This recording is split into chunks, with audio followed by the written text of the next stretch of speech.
आप सभी को मेरा प्रणाम। आइए सुनते हैं सूर्यबाला जी की कहानी कंगाल। बिंटू समझती है मैं कुछ नहीं जानता। सोचता हूँ अच्छा है, अगर वह यही समझती रहे। मैं कभी उसे यह जानने ना दूंगा कि इस एक स्वेटर के लिए उसने कितनी कहानियां गढ़ी हैं। मैं सब जानता हूँ। आधे जाड़ों के बीच मैंने उसे अपना कत्थई वाला पुराना हाफ स्वेटर मरम्मत के लिए दिया था। स्वेटर की खस्ता हालत देखकर चेहरे पर उभर आए भावों को वह छुपा गई थी। फिर थोड़ी देर उलट पुलट कर देखने के बाद बोली थी, ठीक ऐसी कत्थई ऊन तो नहीं होगी बिन्ने भैया? किसी मिलते जुलते रंग से कर दे, दिखेगी। बाटों के नीचे कौन देखता है? पीठ की तरफ भी एक दो छेद हैं। अरे, पीठ पीछे की क्या फिक्र करनी? कहकर मैं हंस दिया था, पर बिंटू नहीं हंस पाई। गुमसुम सी ही स्वेटर लिए चली गई। उन्हीं दिनों उसे अम्मा के बक्से में नई ऊन के 4-5 गुल्ले मिले थे। अम्मा की लंबी बीमारी के बाद से उनका थैला, बक्सा, सामान वगैरह बिंटू ही देखती थी। ऊन देखकर उसने जल्दी जल्दी सारा बक्सा छान मारा। कुल 4 गुल्ले ही निकले। 5वां आधे से कम था। वह काफी देर जुगाड़ बिठाती रही। फिर जैसे मन ही मन कुछ निश्चय करके मंजली भाभी के पास गई थी। भाभी, सुनिए, आपके पास गहरे काही या कत्थई ऊन के एक दो गुल्ले होंगे? क्यों? यूं ही। थोड़ी हंसती थोड़ी झेपती हुई धीमे से बोली थी। अम्मा के बक्से में थोड़ी ऊन मिल गई है। एक दो गुल्ले आप दे दें तो अपने लिए मिनी कोट बना लूं। सीख लूंगी तो अगले साल मंटू के लिए भी। काही रंग का एक गुल्ला मिल गया था। एक की अभी भी कसर थी, लेकिन उसका उत्साह बढ़ गया था। दूसरे दिन कॉलेज जाते हुए बड़ी भाभी अर्थात ठेकेदारनी के कमरे के दरवाजे पर बोली, ए बड़ी भाभी, 2 रुपए की महाजनी कीजिए। बड़ी भाभी जरा ठस किस्म की हैं। बिना बात महाजनी कैसी? अरे, इतनी बड़ी ठेकेदारनी की ननद पैदल जाएगी कॉलेज? बड़ी भाभी ठसकेदार हंसी हंसती उठी। तो यों कहो ना बिंटू बीबी, ये लो, लौटते समय सफेद डीएमसी का धागा और 10 नंबर की एक सलाई भी लेती आना। उन्होंने 10 का एक नोट बढ़ाते हुए कहा। और लौटते समय भाभी के सामानों के साथ वह रिक्शे के बहाने मांगे पैसों में से एक और गुल्ला उनका खरीद लाई थी। सब मिला। नमूना ठीक कर बुनाई शुरू कर दी थी। बात आई गई हो गई। लेकिन जब एक तरफ का पल्ला पूरा होने को आया तो मंजली भाभी ने टोका, ये कैसा मिनी कोट जी? यह तो मर्दाना स्वेटर है। उस समय मैं आंगन से गुजर रहा था। बिंटू जल्दी से अटकते हुए बोली, क्या करूं, यह रंग मुझ पर फपता ही नहीं था, तो सोचा बिन्ने भैया के लिए हाफ स्वेटर बना दूं। वाक्य खत्म करते करते उसकी आंखें झुक गई थीं। हालांकि वह सहज बनने की पूरी कोशिश किए जा रही थी। अच्छा अच्छा, भाभी ने कुछ कुछ समझते हुए संभल कर जोड़ा, अच्छा किया। बिंटू की घबराहट मैं समझ गया था। शायद इसीलिए और भी तेजी से आंगन से चला आया। जीने के दूसरी तरफ धूप के एक तिकोने टुकड़े के बीच बैठकर कैरियर एंड कोर्सेज और कंपटीशन मास्टर के पन्ने उलटता पलटता रहा। कभी कभी ऐसा क्यों नहीं हो पाता कि आदमी कुछ भी महसूसने की परिधि से छिटक कर दूर जा पड़े, एहसासों की जकड़ से बहुत दूर। हाँ, और कुछ खास क्यों होता, बस यही कि जिंदगी जरा आसान हो जाती। आसान नहीं तो सहज ही। जैसे बिंटू सीधे सीधे कह पाती, बिन्ने भैया के पास एक ही स्वेटर बच रहा है, वह भी फटे हाल। किसी तरह रिक्शे के पैसे बचाकर ऊन लाई हूं कि उन्हें एक स्वेटर बना दूं। वे खुद तो किसी से कहने जाएंगे नहीं। अकेले अकेले गुमसुम जो कुछ जैसा है उसी से काम चलाते जाएंगे। इससे अच्छा यही समझा कि ना इधर बाबूजी, बड़े भैया या छोटे भैया पर भार पड़े, न उधर बिन्ने भैया को एहसान का बोझ महसूस हो। यह सब एक पूरा और ईमानदार सच होता अगर बिंटू सीधे सीधे कह पाती। और ऐसे ही तमाम कितने सच जो हम एक दूसरे से कह पाते, लेकिन कह कहाँ पाते हैं। एक सीमा रेखा के आगे जाने से पहले मैं अपनी तरफ रुक जाता हूँ। भैया, बाबूजी, भाभियां और बिंटू दूसरी तरफ। बीच में जो कुछ है उसे वैसा ही बिना उघाड़े रहने दिया जाता है। सोचता हूँ, काश बीच में जो बिना उघाड़े रहने दिया जाता है उसे उधेड़ कर रेशे रेशे उड़ा दिया जाए। इस बीच में कुछ रह ना जाए, पर शायद दोनों तरफ से हम सभी इस असहज स्थिति को सहज रूप में स्वीकारने के लिए विवश हो गए हैं। पहले शुरू शुरू में एमए करने के बाद इंटरव्यू देकर लौटता था तो बैठक में बाबूजी टोकते थे, कैसा हुआ, तुम तो भाभी के मायके वालों की खातिरदारी में लगे थे, अच्छी तरह किताबें देख लेनी थी। अंदर आने पर बड़े भैया पूछते, कैसा किया, इसमें तो हो जाना चाहिए था तुम्हारा, अरे यह नहीं बता पाए।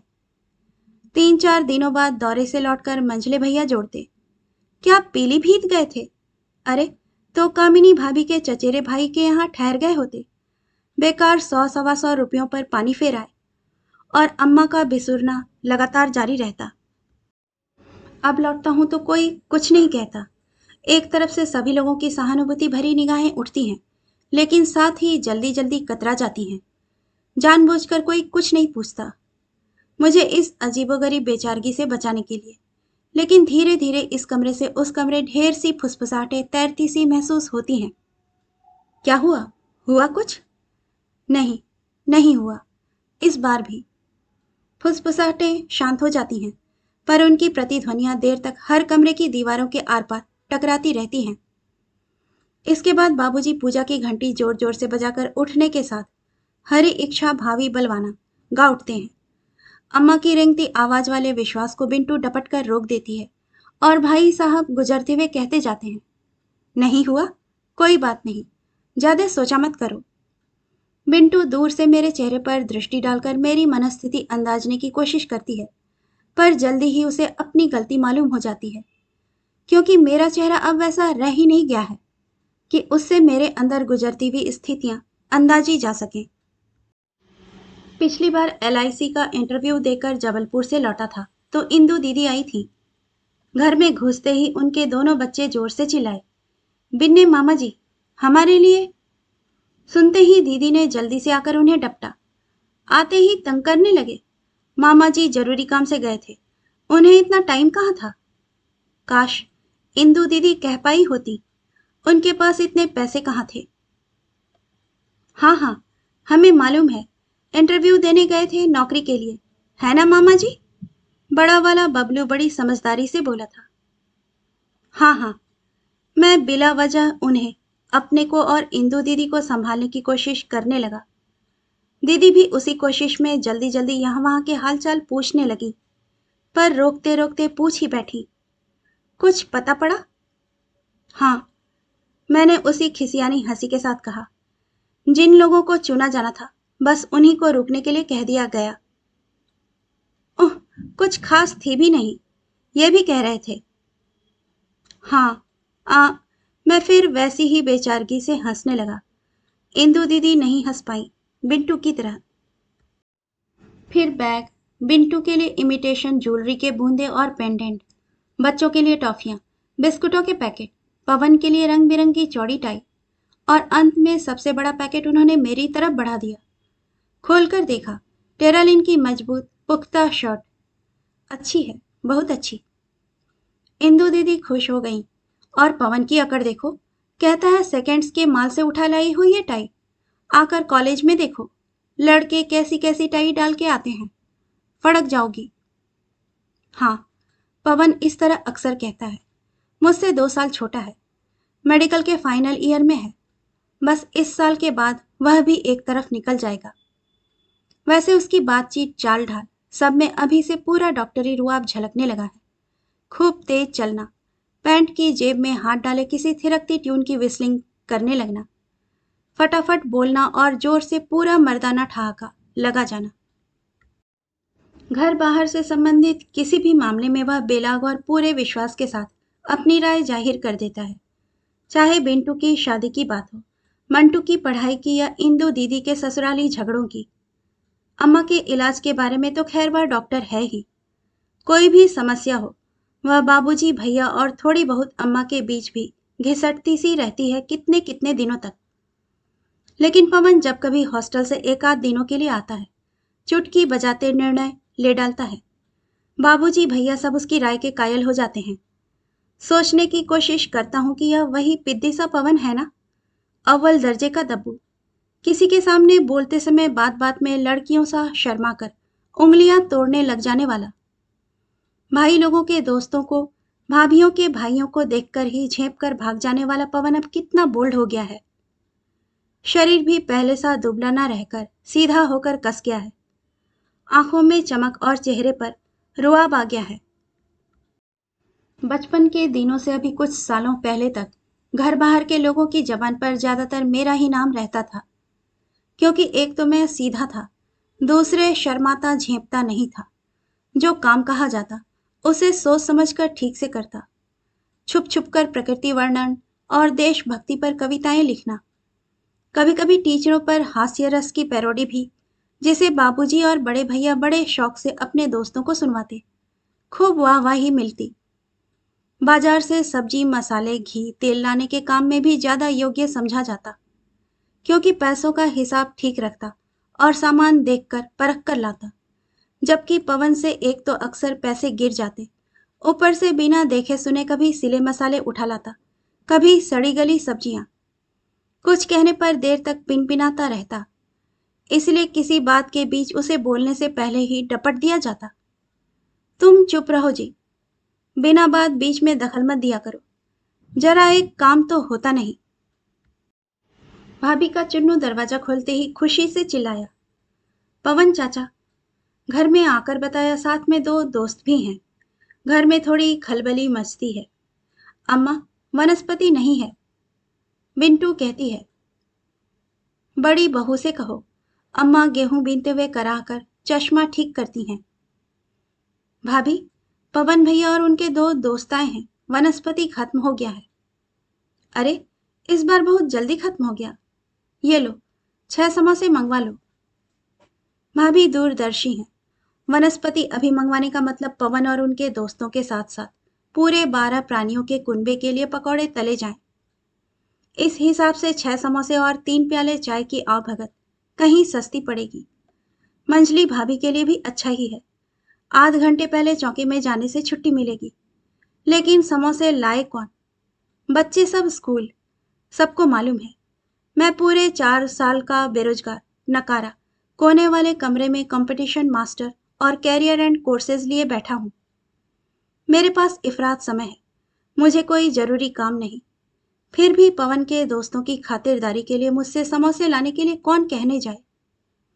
हालांकि मैं कभी कुछ नहीं कहता, फिर भी कहीं मैं मन से बुरा मान जाऊं या मुझे फील ना हो। तमाम अंदेशे में घिरे लोग एक निश्चित फासले से मुझे अंदाजने की कोशिश करते हैं। सबका पसोपेश मैं खुद समझ जाता हूँ। थोड़ी देर खुसफुस सुनने के बाद बाहर आकर पूछता हूँ, भाभी, पवन के दोस्त आए हैं ना, कुछ चाय नाश्ता? हाँ हाँ, चाय बनवा रही हूँ, जरा समोसे आ जाते, पर कौन लाए? अरे, तो मैं लाई देता हूँ। भाभी जल्दी से आंचल की गांठ खोलकर 5 का नोट बढ़ा देती है। मैं अटक कर कहता हूँ, अरे, पैसे हैं ना मेरे पास। उससे क्या? भाभी नोट पकड़ा देती हैं। मैं ना लेने की जबरदस्ती नहीं कर पाता। पैसे ना लेकर भी कौन सा एहसान कर दूंगा। आखिर जेब में पड़े 5-7 रुपए भी तो इंटरव्यू के लिए जाते समय जरूरत के लिए दिए गए बड़े भैया के रुपयों में से ही बचे हुए हैं। और रुपए ही क्यों, यह पाजामा, कमीज, टेरालिन की पैंट, कंपटीशन मास्टर, सब कुछ प्रकारांतर से उन्हीं के पैसों के तो हैं। बाहर जाने से पहले गलियारे तक आकर रुक जाता हूँ। बैठक से पवन के दोस्तों का जोरदार ठहाका गूंजता है। मैं लौटकर पाजामा बदलकर पैंट पहन लेता हूँ। क्या मालूम, पवन के दोस्तों से सामना हो जाए। दिख जाने पर पवन फौरन बुलाता है, बिन्ने भैया, आओ आओ ना। उसके बाद अपने दोस्तों से परिचय कराता है। माई ब्रदर विनय। अपनी अपनी तहत सब बड़ी समझदारी से हाथ मिलाते हैं। पवन बैठने को कहता है, मैं बैठ भी जाता हूँ। पर यहीं आकर सब कुछ, सारी बातचीत घिसटने लगती है। फिर घिसटते घिसटते रुक रुक कर नितांत दयनीय ढंग से चलने लगती है। बातचीत का हर मसला और छोरहीन इधर उधर असंबद्ध लटकने लगता है। एक विचित्र फंसी फंसी सी स्थिति। बस जैसे अनचाहे डूबते चले जाना सबकी नियति हो जाती है। घर में भी तो मेरे बीच में आते ही जैसे संबद्धता के रेशे रेशे अलग अलग हो बिखरने लगते हैं, जुड़ने की कोशिश में ही। उस दिन भी मंझले भैया, इंदु दीदी, पवन, बिंटू और बड़ी भाभी मूंगफली के छिलके एक दूसरे पर फूंक फूंक कर उड़ाते हुए हंस रहे थे। बातों के सिलसिले अनेक थे। भाभी कह रही थी, बंबई में छिली मूंगफली यहाँ से कहीं सस्ती है। मंझले भैया मंटू के टीचर से हुई झड़प की बात कर रहे थे। बिंटू अपने बीएड के शुक्ला जी की पार्शियलिटी को लेकर दुखी थी कि अपनी भांजी को ही टॉप करवाने के लिए तुले बैठे हैं। पवन अपने साथ पढ़ने वाली मेडिकल में लड़कियों के नखरों की खिल्ली उड़ा रहा था कि मैं साइकिल बरामदे में खड़ी कर देता हूँ। सब चौंक कर देखते हैं। एलआईसी का फॉर्म लिए लिए ही मैं सबके बीच पहुंच जाता हूँ। ठहाके थम जाते हैं।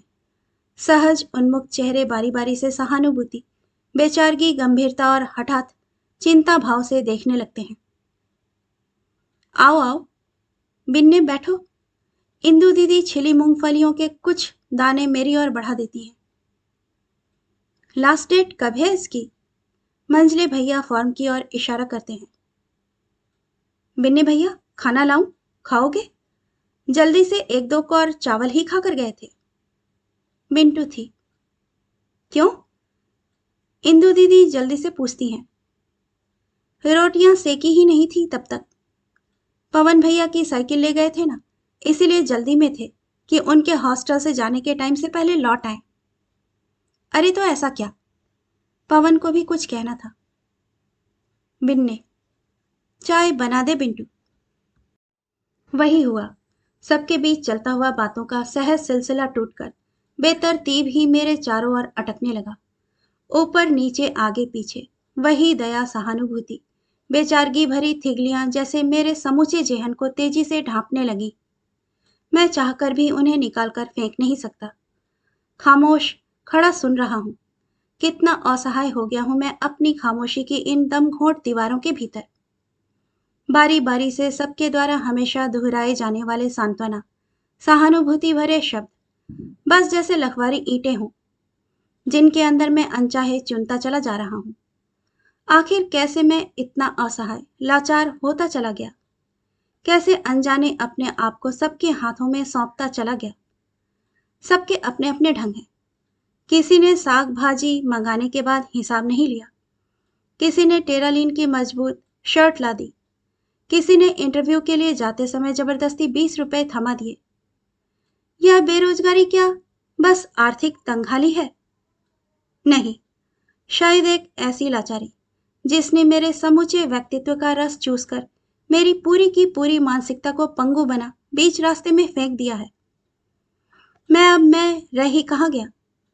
फिर से दम घुटता है और ऐसे क्षणों में यही जी चाहता है कि एक बार जोर से चीख कर अपने खोए हुए वजूद को पुकार कर देखूं तो। सही मायने में देखूं तो मैं खर्च के लिहाज से पवन से कहीं कम निर्भर हूं घर वालों पर। न कॉलेज हॉस्टल की फीस, न कपड़ों लत्तों पर ही कुछ विशेष खर्च होता है। उस पर से 2-4 महीने पर कहीं कोई टेम्परेरी काम भी मिल ही जाता है। घर में ताने कसने वाला या आमने सामने रूखा बोलने वाला भी कोई नहीं। बाबूजी भी पेंशन पाते हैं। यह दूसरी बात है कि वह अम्मा की बीमारी और बिंटू की आधी फीस भर की ही होती है। बड़े और मंझले भैया भी चलने लायक कमाते ही हैं। आम गृहस्थों की तरह वे लोग थोड़े तंगहाल रहने पर भी संयुक्त परिवार का भार कमोबेश ढो रहे हैं। फिर सबके साथ एक बड़ी आशा जुड़ी हुई है, पवन की डॉक्टरी की। कुछ तो समझेगा ही। एकदम नालायक निकला तो भी मुफ्त इलाज और सैंपल की दवाइयां तो कहीं गई नहीं। बिंटू की भी देर सबेर शादी हो ही जाएगी। हाँ, सब कुछ नॉर्मल तो है, लेकिन मैं कहीं बीच में अकेला क्यों हूं? भटकता रहता हूं, अपने प्रति नितांत आशंकित, अविश्वस्त सा। किसी भी प्रतियोगी परीक्षा के लिए फॉर्म लेने जाता हूं तो काउंटर क्लर्क से भी आंखें नहीं मिला पाता, या फिर जबरदस्ती आंखें फाड़कर देखता हूं, जैसे हर संस्थान के काउंटर पर बैठे रोजगार के लिए फॉर्म बांटने वाले क्लर्क एक ही हों और मेरा इतिहास अच्छी तरह जानते हों। घर पर आकर किसी के सामने फॉर्म भरने या जिक्र मात्र से कतराता हूं। लोगों द्वारा संभाल संभाल कर पूछे गए प्रश्नों से भी अंदर तिलमिला उठता हूं। वही आम सवाल, किस कंपटीशन का है? लास्ट डेट कब है? फलना चीज भी देख लो। आदि आदि सुझाव और हिदायतें और अंत में टेस्ट इंटरव्यू देते जाते समय अम्मा की तमाम तमाम और निर्देश और हितोपदेशी वाक्य। महावीर जी का प्रसाद लिया कि नहीं? बिंटू, जरा एक चम्मच दही ला दे कटोरी में। कौन सा दिन है आज? शुक्र, एक चूरा मिठाई का दे दे। मिठाई ना हो तो गुड़ चीनी कुछ दे दे। क्या बृहस्पति है? तो मीठा रहने दे। बस 5 दाने राई दे दे, मुंह में डाल ले। इसके साथ ही पूजा की रोली माथे पर चिपका दी जाती है, अक्षत और पीला चंदन भी। सारे शुभ शगुनों से लैस होकर जाता हूँ और हथियार डालकर वापस आ जाता हूँ। नहीं, अब किसी को मालूम होने ही नहीं देना है। न राई, न मिठाई। टेस्ट और इंटरव्यू की तारीख तक किसी को नहीं बताऊंगा। इस बार अपने आप को इस लाचारी से उबारना है। पवन को जो कुछ पसंद नहीं आता, साफ नकार जाता है। अम्मा के सारे कर्मकांड मुझ पर ही चल जाते हैं। वह साफ साफ माहौल उड़ाकर चला जाता है। अम्मा के सोचने की परवाह कहाँ करता है। हर तरफ से निश्चिंत, निर्द्वंद, आंगन में खाट पर फैला, चौड़ी मोहरी की पैंट पहने, पैर हिलाता कह रहा है। कहने को आधा दर्जन भाभियां और पौन दर्जन बहनें, पर एक कायदे का शानदार हाईनेक का स्वेटर नहीं बुना जा रहा किसी से मेरे लिए। बड़ी भाभी उसी ठसकेदार लहजे में टोकती हैं। अरे, अभी पिछले साल ही बिंटू और मंजली ने बुना है ना बादामी वाला। उसकी बात मत करो, पवन टोकता है। पहनते ही लगता है 22 से 42 का हो गया हूं। एकदम गवारों जैसा रंग, ऐसा कि उसके मैच की एक गांधी टोपी और मिला लूं, बस होम्योपैथी की कंपाउंडरी करने लायक। मंजली भाभी रीतिकालीन तरकश से तीर चलाती हैं। तो यह कहो ना पवन लाला जी, तुम्हें ठंड बचाने वाला स्वेटर नहीं, लड़कियों के बीच नक्शे मारने वाला स्वेटर चाहिए। समझदार को इशारा काफी। पवन हंसते हुए आंख मारता है, फिर झटके से उठकर जूते के फीते बांधने लगता है। चलता हूं। शाम को घर घुसा तो अम्मा के धीरे धीरे रोने की आवाज आई, सर्वथा अप्रत्याशित। अम्मा बिसुरती, खींचती भले ही, पर इस तरह रोती कभी नहीं दिखी। बिंटू ने धीरे से पोस्ट कार्ड दिखाया। अम्मा के 12 बंकी वाले सौतेले भाई गुजर गए, जो उम्र में अम्मा से काफी बड़े थे और सौतेले होने पर भी उन्हें बहुत मानते थे। वैसे चिट्ठी उनके मरने के तीसरे दिन लिखी गई थी और आज 8वें दिन पहुंची थी। इस हिसाब से उनके घर वालों ने मात्र सूचित करने की खाना पूरी की थी, पर अम्मा के हिसाब से 13 में जाना जरूरी था। वे लोग चाहे जैसे हों, हमें तो स्वर्गवासी आत्मा के प्रति फर्ज निभाना है। अभी तक हर साल तीज पर 15-20 जो बन पड़ता था, भेजकर भाई का फर्ज निभाते थे। कहते कहते अम्मा फिर धीरे धीरे रोने लगी। बाबूजी बड़े भैया काम चलाऊ भाव से अम्मा को संभालने लगे। जाने के नाम पर मंझले भैया तटस्थ भाव से बोले, अगले हफ्ते दौरे पर जाना है, कहिए तो उधर से ही होता आऊं। टोपी उतारकर मातम पुरसी कर लूंगा, और क्या। नहीं, अम्मा टोकती हैं। सब लोग समझ जाएंगे कि बेगार टालने आए हैं, और सबसे बढ़कर तब तक 13 भी बीत गई होगी। बड़े भैया को इसी हफ्ते काम पूरा करा के पेमेंट लेना है। एक आध हफ्ते बाद का होता तो कोई बात भी थी। पवन का कोई सवाल ही नहीं उठता। बाबूजी के लिए डॉक्टर की सख्त ताकीद है। जाड़ों की रात के सफर से दमा उभर जाता है।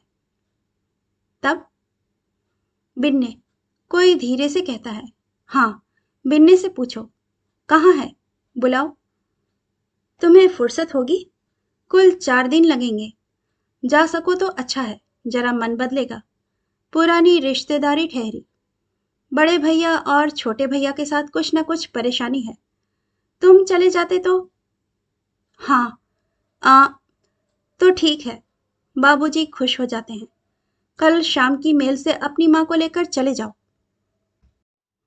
मैं कमरे में आकर सामान जुटाने लगता हूँ, पर मन नहीं लगता। कई बार विचलित हो पैर दरवाजे की ओर बढ़ते हैं, लेकिन आकर कह नहीं पाता कि 13 के दूसरे दिन 10 बजे मेरा ओवरसियरी का इंटरव्यू है। टेस्ट मैं बिना किसी को बताए दे आया था और मेरे अनुमान के अनुसार पर्चा काफी अच्छा हुआ था। जानता हूँ, कहते ही एक के बाद दूसरे कान तक तेजी से खुसफुसाहटें तैरने लगेंगी। लोग वही पुराने प्रश्न दोहराने लगेंगे और बाराबंकी जाने की समस्या पर विचार करते समय हर 2 वाक्यों बाद यह जोड़ा जाएगा। बिन्ने तो जा सकते थे, पर उनका इंटरव्यू है। कह तो रहे हैं, इस बार पर्चा काफी अच्छा हुआ है। इन चर्चाओं की कल्पना ही असहनीय हो जाती है। चुपचाप फिर धीरे धीरे चीजें जुटाने लगता हूँ। मंझले भैया की अटैची, बड़े भैया का नाश्तेदान। चलो अम्मा, रिक्शा आ गया।